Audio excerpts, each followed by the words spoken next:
South ఇండియాలోనే అతి తక్కువ ధరలకి రత్నాలనందించే ఏకైక సంస్థ 6JVR.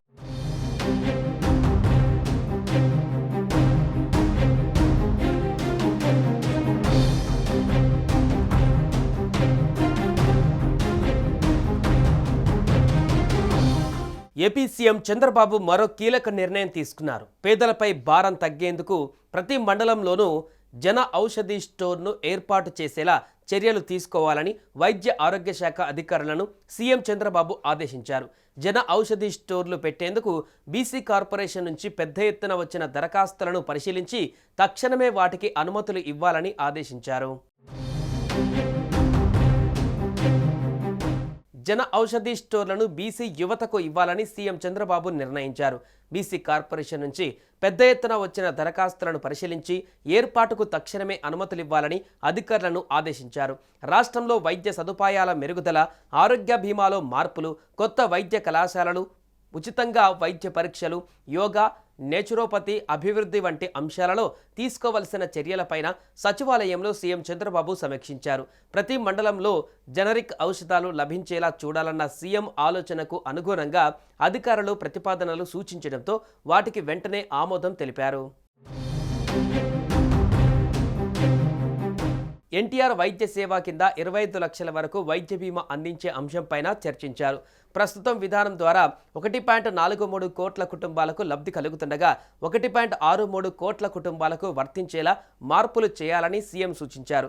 ప్రతి నియోజకవర్గంలో 100 పడకల ఆసుపత్రిని నిర్మించేలా ప్రణాళిక అమలు చేయాలని సీఎం సూచించారు. మార్కాపురం, మదనపల్లి, పులివెందుల, ఆదోనిలో నిర్మిస్తున్న మెడికల్ కాలేజీల పురోగతిపైన చర్చించారు. WHO నిర్దేశాల ప్రకారం రాష్ట్రంలో మరో 12,756 పడకలు అందుబాటులోకి తేవాల్సి ఉందని, దీనిపై సమగ్ర అధ్యయనం చేయాలని సూచించారు.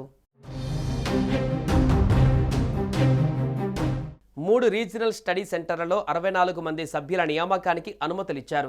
అమరావతి పరిధిలో నేచురోపతి యూనివర్సిటీ ఏర్పాటుకు యాక్షన్ ప్లాన్ సిద్ధం చేయాలన్నారు చంద్రబాబు. రాష్ట్రంలో ప్రతి ఒక్కరి హెల్త్ ప్రొఫైల్ను రూపొందించేందుకు తలపెట్టిన ఉచిత వైద్య పరీక్షల పైలట్ ప్రాజెక్టును కుప్పం నియోజకవర్గంలో 45 రోజులలో పూర్తి చేయాలని సీఎం ఆదేశించారు. 108 వాహనాల సిబ్బందికి యూనిఫామ్ అమలు చేయాలని నిర్దేశించారు. ఎన్టీఆర్ బేబీ కిట్స్ పథకాన్ని త్వరలోనే అమలు చేసేలా చర్యలు తీసుకోవాలని ఆదేశించారు. ఇక ఆరోగ్యం రథంతో ప్రతి పల్లెలోనూ మొబైల్ వైద్య సేవలు అందించాలని ముఖ్యమంత్రి అధికారులకు సూచించారు. 108 వాహనాల సిబ్బందికి యూనిఫామ్ అమలు చేయాలని నిర్దేశించారు. మరోవైపు ఆసియా పసిఫిక్ బయో డిజైన్ అలయన్స్కు చెందిన వేర్వేరు దేశాల వైద్య నిపుణులు సీఎం చంద్రబాబుతో సమావేశమయ్యారు. వైద్య ఆరోగ్య రంగంలో వినూత్న ఆవిష్కరణల కోసం Bharat bio design research innovation కార్యక్రమాన్ని ప్రారంభించినట్లుగా చంద్రబాబు చెప్పారు. ఇక అమరావతిలోని రతన్ టాటా ఇన్నోవేషన్ హబ్లో అంతర్భాగంగా ఈ రీసెర్చ్ ఇన్నోవేషన్ కార్యకలాపాలు ఉంటాయని తెలిపారు. ఏఐ మెడ్టెక్ అలయన్స్ ఫౌండేషన్ ఆధ్వర్యంలో Asia Pacific bio design alliance, అమెరికాలోని ప్రతిష్టాత్మక స్టాన్ఫోర్డ్ బయో డిజైన్ సంయుక్త భాగస్వామ్యంలో దీనిని ఏర్పాటు చేయాలని సూచించారు.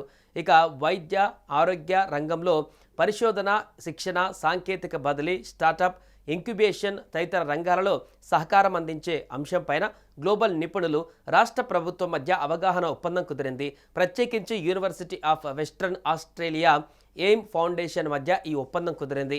ఈ ఒప్పందంతో వైద్య రంగంలో విప్లవాత్మక ఆవిష్కరణలు సాధ్యమవుతాయని చంద్రబాబు చెప్పారు. రాష్ట్రంలో త్వరలోనే డిజైనర్వ్ సెంటర్ సేవలను విస్తరిస్తామని తెలిపారు.